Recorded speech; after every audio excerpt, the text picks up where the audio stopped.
Hello, everyone. Thank you so much for checking out this video here on Show, Style, and Spirit. I am Ebony, of course, and as you can see from the title of this video, I will be giving a review of the film Sinners. And just a heads up, there will be some spoilers. So this is a spoiler alert. If you have not seen the film yet and you plan on seeing it, I suggest that you do not watch this video. So you have been warned. Now, before we get into the details, I ask that you please hit the like button on this video and please subscribe to the channel. And everything that I'm saying in this video is alleged and just my opinion. So you all have heard of the enormously successful film Sinners, which I would classify as a thriller slash horror film written and directed by the brilliant Ryan Coogler, also known for his direction in the Black Panther films. And it stars the amazing Michael B. Jordan. We know him from the first Black Panther movie. He played the villain. Also, we know him from the Creed films and so much more. He is enormously talented. Michael B. Jordan is in a dual role playing twin brothers, Smoke and Stack. Smoke and Stack were working for a gangster in Chicago before they decided to return to Mississippi, where they are from, during the Jim Crow era to open up a juke joint. And once they open up the juke joint, they encounter some vampires, something supernatural and evil. So let's get into some more details. Now, Stack is the twin brother that is dating the mulatto Mary. Mary returned to Mississippi to bury her mother. And the mother actually was like a doula for the mother of Smoke and Stack, and the mother died during childbirth. So Mary's mom was like a second mother to them. But Mary was dating Stack. Of course, this is during Jim Crow, so it was prohibited for the races to mix. And she ends up marrying a white man, but her heart and her body is definitely still with Stack. And then we have the lovely Annie. She is the romantic partner of Smoke. And of course, once Smoke and Stack moved up north, that was the end of their relationship. But definitely in the movie, they rekindle. So I just wanted to talk about a couple of romantic relationships, and both are significant in the story. So then we also have Sam. Sam is a PK, a pastor's kid, and he is also a musician. His specialty is playing the blues. His dad, the preacher, told him that his music would bring the devil to him. And that's pretty much if a person is extremely, extremely religious to where they only listen to gospel music. They are not open at all to hearing any other genres. They may feel like anything that's outside of religion is satanic. And he is basically growing up under, very extreme beliefs such as those. But he cannot escape his talent.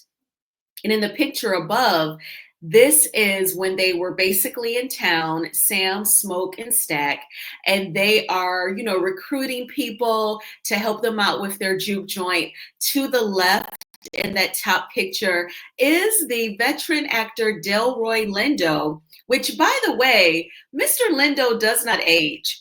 When I saw Sinners, I said, wow, that looks like Delroy Lindo, but is that him? I mean, he looks the same from when I was a kid and he'd be in movies. Like, wouldn't he be like much older than that? But yo, that is Delroy Lindo. Black does not crack.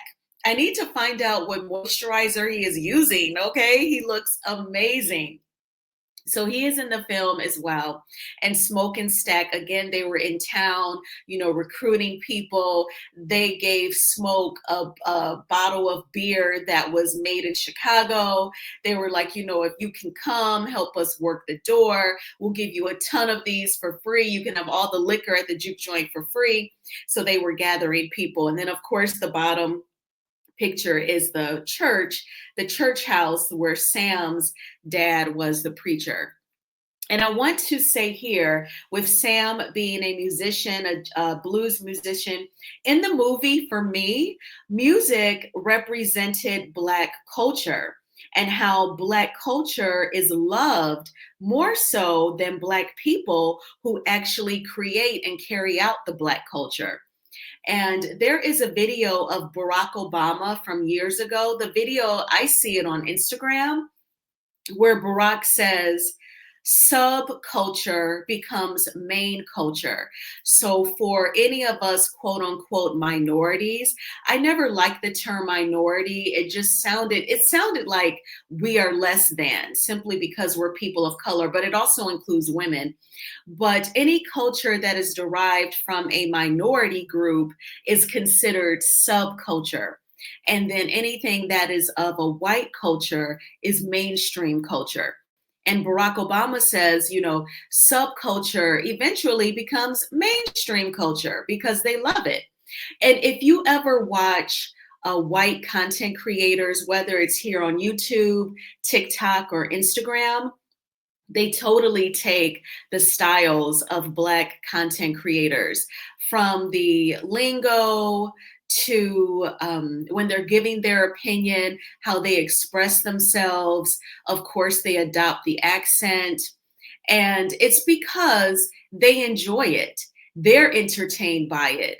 They know that it is something beautiful, something great, something clever, something catchy, something humorous. So they absorb it. So when I was watching Sinners and I saw how music had a profound impact, it was like an additional character in the film. It made me think of subculture becomes main culture. And I may look for that video once I'm done with this review. So the main vampire turning so many people into who he is. So here is the main vampire, is the gentleman in the middle. The woman and the other gentleman that are on the either side of him, they were a couple. And he said that he needed a place to lay his head. And then he bit the husband, and then he bit the wife, and he turned them. And in the picture to the right of that, where you see the gentleman with the red guitar, that's Mary, Stack's romantic interest. And she goes out to talk to them after Smoke and Stack rejected the three vampires from entering the juke joint. They didn't want any trouble because they were white and they didn't know what time it was. So they said, "Nah, we think y'all got the wrong place. I'm sure, there's a juke joint for you all." So Mary, because they didn't leave the premises, so Mary goes out to talk to them, and that is when she gets turned. So for me, this is my perspective when I saw the film Sinners. The main vampire turning so many Blacks into vampires, so many of the Black people that was at the juke joint, it represents when the mainstream group of people, the white race, when they can turn Blacks against each other. And this is Ebony's opinion. And this can turn into a far deeper conversation. But in a strange way, after Black people got civil rights, after the Civil Rights Act was passed in 1964, after integration became legal, I feel like Black people, we actually turn more mean on each other.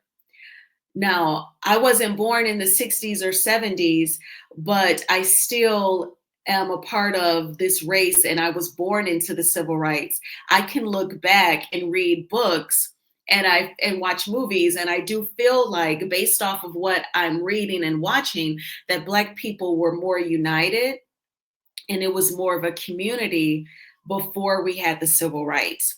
The civil rights, it kind of creates this individualism.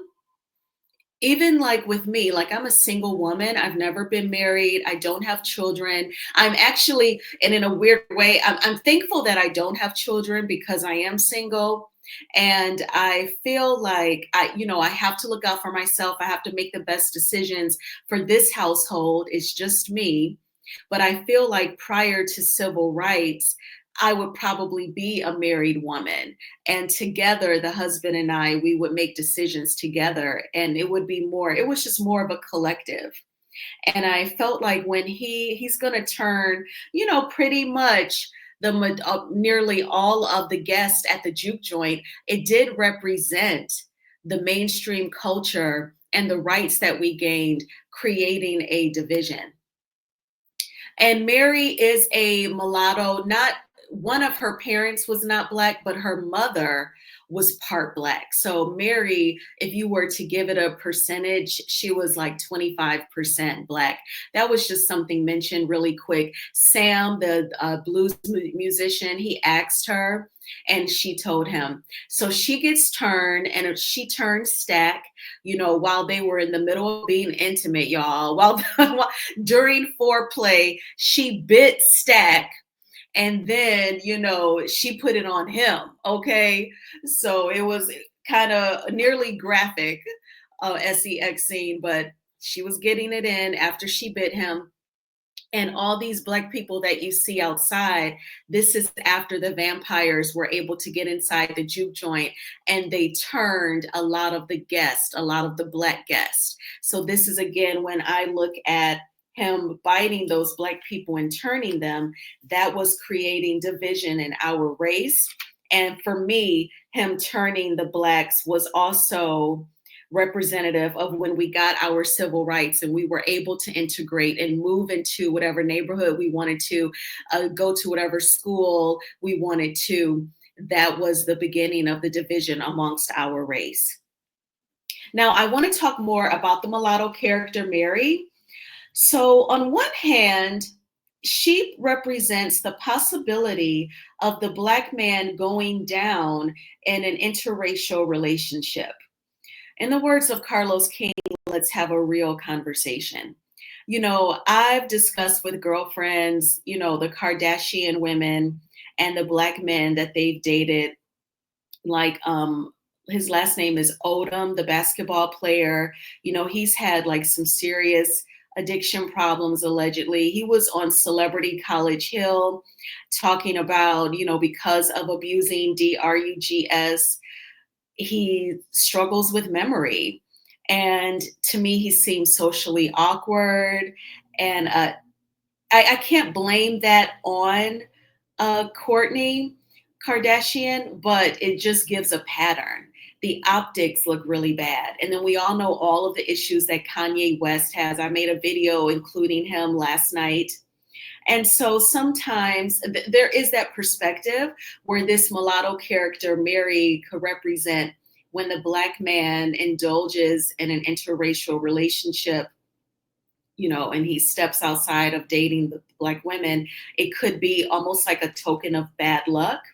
And then on the other hand, for me, the Mary character represents a white person who is down and not a culture vulture. Because, Mary, she really was in love with Stag, but he left and went to Chicago. So she just marries a white guy, but she still wanted Stag and she wanted to be with him. Mom died, he did not attend the funeral. She really wanted to go public with him. And I do think that she was sincere. So I believe in this instance, the Mary character challenges us not to lump all white people together. She is the one white character that, it would be harder to say that she is racist. And, white people, they do get triggered when Black people bring up racism and they feel like people are playing the race card. Now, I feel a couple of ways about that. When it comes to the slave system from 1619 to 1865, and we know that the slaves in Texas did not know that they were free, hence we celebrate Juneteenth. We know that slavery definitely had some effects. One of the biggest effects was the separation of families. There is a book that I read. I have it. I believe it's in my car, about the economics of slavery. And the white man was actually a horrible businessman because they all did the same thing. They all bought land, they all bought slaves, and they all sold cotton. But what happens when you're in a sector or an industry that's very saturated? You have to lower your price because everybody is selling cotton.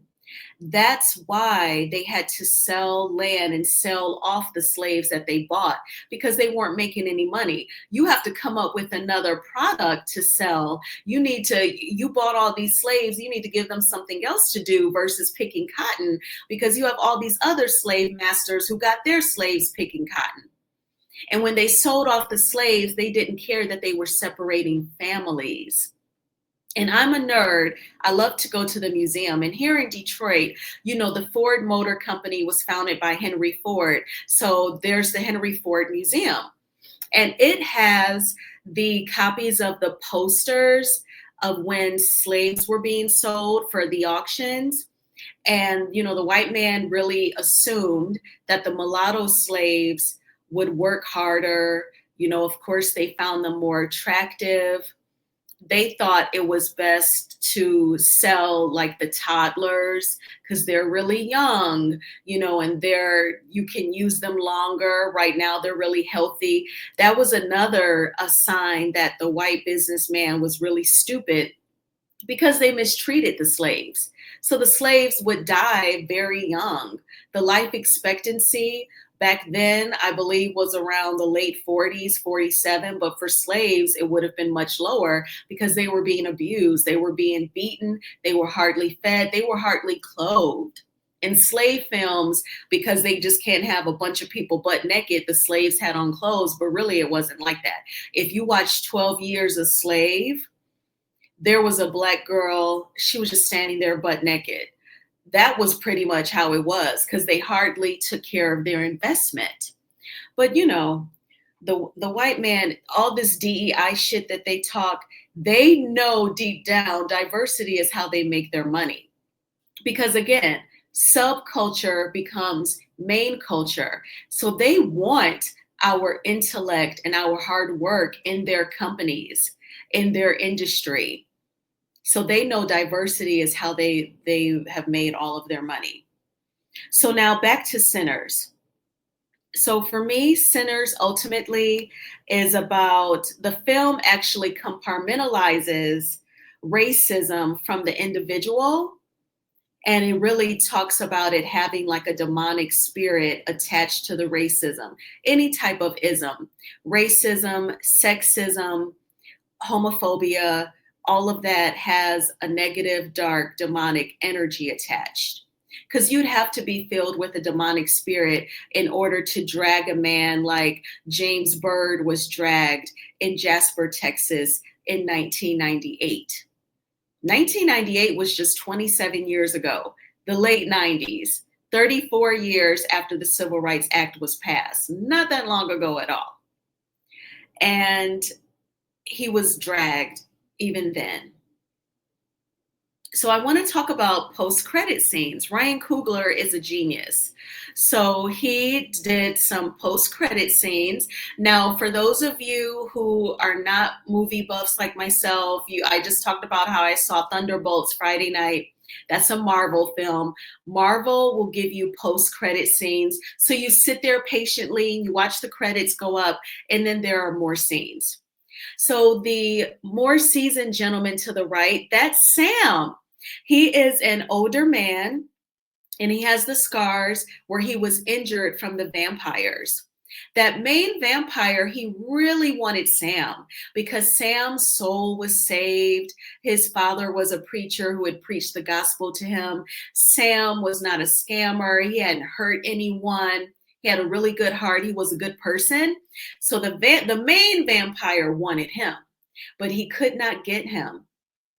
And Stack, remember, he was bitten by Mary. So I really had to get these. It's interesting. Someone did a bootleg video of this, and that's how I was able to get these pictures, but they're not the best because I don't have a huge picture of Mary, but that is her.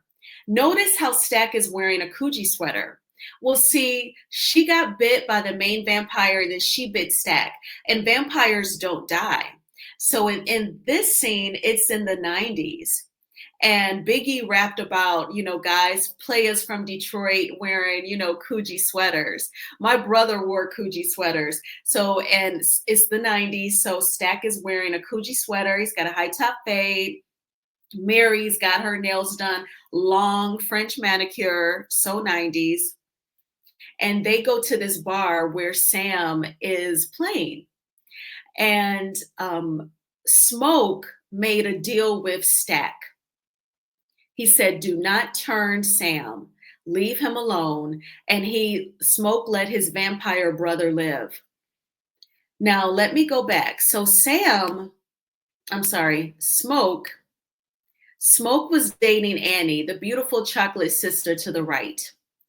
She told Smoke, "If I get bit by one of those vampires, you stab me before I turn into one." So he fulfilled her wish, and so she died and went to heaven. Apparently, she must have miscarried or had a baby by Smoke that did not make it. And so the baby was in heaven, and she told Smoke, "You can take me out if I get bit because I have someone waiting on me, and they're waiting on you too." So she gets bitten. Smoke takes her out with a wooden stake. Her spirit goes to heaven. And after they clear out the vampires, the juke joint is a wrap. The white man who sold them the barn for the juke joint comes back. He's a Klan member. He comes back with the Klan, and they take out Smoke. Okay, it's Jim Crow, Mississippi. I know we are not surprised, sadly. So Smoke went to heaven to be with Annie and their baby. So as he's dying, Annie appears and she's nursing their baby. So they are together, a family in heaven. So Stack and Mary, they are still on Earth as they are vampires. And, Sam is talking to them. He said, before all of the bloodshed and the vampires came, I had a great time. That was like the best night of my life. And then the movie goes off. It's definitely an open door for part two, where we would see if I believe that Stack and Mary let him go. I believe they walked out of the door, out of the bar where he was performing. But we'll have to see if they turn him or if he just peacefully goes. Stack did lean over and sniff him, and he says, "Oh, you don't have much time." Like his earthly life is coming to an end. But he offers him a chance, like, "I could turn you and you could live forever." So we'll have to see if Ryan Coogler decides to make a part two. Now, of course, we all know that Ryan Coogler was able to negotiate an amazing deal with the movie production company where after 25 years, he will own this film. I think that that's great. It really made the news. If you watch Democracy Now! Here on YouTube, the lady that pretty much anchors the coverage on that channel, she interviews Ryan Coogler. She was making it a big deal. I guess it's not all the time that you see a person of color do what a white man would get. It was a big deal for Ray Charles to own his masters from his recordings, his music. But I'm very happy for Ryan Coogler. I think that he is a creative genius. And he said that this film meant a lot to him. And I think that it's really a challenge also, because if you believe that racism, any type of ism, has a negative demonic energy attached, then you would have to tell yourself, well, it's not really the person that is carrying out this behavior on the job or in your neighborhood. It is the spirit attached. Pretty much religious people say that, when things happen and they say, "Oh, the devil is busy." And, Satan has got to that person or gotten in their ear or is using them. But it definitely gave me a lot to think about. What did you think about the film Sinners? What did you think that he was saying with the vampires turning the blacks and then the Klan comes the next morning? What was the symbolism for you? I thank you all so much for checking out this video. Please hit the like button. I am going to try to find that clip. I'm Googling Barack Obama says subculture becomes main culture. It's a video from a long time ago. He was like a young person and someone was interviewing him. Oh Lord, one is a 37-minute speech. So I will not worry about that. I will look for it on Instagram, which is where I saw it. And then I will share it on my IG stories and I'll notify you here in the community tab if I find that video, because the video definitely was not 37 minutes. It was just a clip. It was maybe a minute where he gets into that. But again, I thank you for watching this video. Please hit the like button on this video and please subscribe to the channel. And I hope that you are having a fantastic weekend. I am. So I went to Dave and Buster's yesterday and played video games and saw my godparents, talked with my godmom for a couple of hours. And, I just had a great time. And then I created some content. And now I'm going to go to the gym and go grocery shopping and just enjoy the rest of my Sunday. And I will talk with you all soon. Bye.